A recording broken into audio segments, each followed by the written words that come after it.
And these are the people that are slowly like a virus spreading inside those big masjids all across the country. Those big ones, there used to be a little house, a little basement, and then it becomes really big. When it becomes really big, these are the people that come in. And when they come in, you know what they do? They invite, people to give khutbah and talks and things like that. And if somebody, by mistake, gives a khutbah or a talk about some portion of Qur'an that is controversial to them, they will come and say, brother, please use wisdom. Like Qur'an, some parts of Qur'an are wisdom and other parts of it are not wisdom. Right? Please use wisdom. Let's talk about the mercy of Allah. Let's talk about the inclusiveness of Islam. Let's talk about the flowery, pretty stuff. But anything in Islam that somebody might not want to hear, don't talk about it. Wisdom. It was all out of context. That's the easy way out. It's all out of context. So the first thing was attacking. The second thing is deliberately hiding some portions of the book. And deliberately presenting a skewed vision of what the deen really is. A twisted version. A version that only represents some parts of Allah's book. Right? And this is again spreading like a virus. And the only people I think that can cure it is the coming generation. But they're too frustrated to deal with uncles in masjid, so they don't go to masjid much anymore. Yeah. Isn't it true? Yeah. So, this is the third category of people. This was the thing about the third prerequisite. And I told you how many prerequisites are there altogether? Four. The final prerequisite, internal prerequisite, is tadabbur, reflection. Now, when we think about understanding Qur'an, I started with Arabic, right? And you're like, okay, yeah, so if I learn Arabic, I can, or read some tafsir, I can do tadabbur on Qur'an. Let me present to you a very difficult problem. Abdullah ibn Umar radiallahu ta'ala anhu, he is living at the time of the Prophet sallallahu alaihi wasallam. Does he know Arabic? Yeah, I'm pretty sure he does. Does he know Arabic better than any of us? Sure, even better than the scholars that came after him, right? Because he's in the time of the Prophet ﷺ. Does he know the context of revelation? Sure he does, he lived it. Right? He may even be around when the ayah was coming down. So we study the context of revelation, he lives the context of revelation. So if anybody has an amazing understanding of tafsir, a real life understanding of tafsir, it will be a sahabi. And an example that I want to share with you is the example of Abdullah radiallahu ta'ala anhu. And about him, some narrations say it took 8, others say it took 14 years for him to memorize Surah Al-Baqarah and to finish studying it. And when he did, he slaughtered an animal and he had a whole party. Right? Why would it take an Arab who knows this much level of Arabic, with that level of scholarship, so long to understand Qur'an? So long to study Qur'an? It must mean there is much more than the academic prerequisites.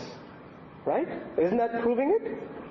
And what is this other prerequisite? This is the method of the Sahaba. Many of them were reported to have said this. We learn the Qur'an 10 ayahs at a time. The memorization is later on as a step. The first thing they used to do was study the knowledge in it, the hukum in it. Then they used to implement it in their lives until it became second nature. So they did it so much they don't even have to think about it when they do it. And then they would memorize it. And then go to the next 10 ayahs. And then go to the next 10 ayahs. That would take a long time. Because you're not just reciting ayat, you're not just memorizing ayat, you're not just reading about ayat, you are making them alive in your life. And this was the way of the understanding of the companions. It's not a library endeavor. That's only a small part of Islamic studies. So this dimension of Islamic studies is dead. We think we can look up some things online, copy paste some statements, got ourselves a speech, we've got ourselves a presentation, we've got ourselves a paper. There's much more to this deen than that. So these internal prerequisites, I pray that we are able to internalize them, because these represent the people of real knowledge. And I leave you with the ayah of Qur'an. And just a comparison: people of knowledge in the West versus people of knowledge in Islam. The people of knowledge in the West, the assumption about them is, the more they learn, PhD, doctorate, postgraduate, whatever it is, the more they learn, the more prestigious they get. Right? The more recognition, awards, right? The higher pay, the more status, the more, caliber university they get to be a professor at, etc., right? And so when you introduce someone, you say, this is a scholar from here, he did this degree and that degree and this and this and this and this, and you got all these huge resume, right? So it boosts their ego more and more and more, or we at least put them on a higher pedestal, right? Allah Azza wa Jalla describes the believer. إِنَّ الَّذِينَ أُوتُوا الْعِلْمَ إِذَا يُتْلَى عَلَيْهِمْ يَخِرُّونَ لِلْأَذْقَانِ سُجَّدًا. The people who've been given knowledge, when this is recited on them, they fall on their faces crying. Shah Wali al-Dahabi rahimahullah is a great scholar in India and one of the great mujahideen against the British invasion.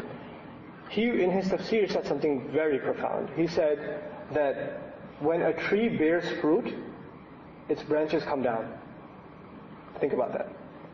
When we bear the fruit of knowledge, we are supposed to be humbled. That's what he said. And this is what I leave you with.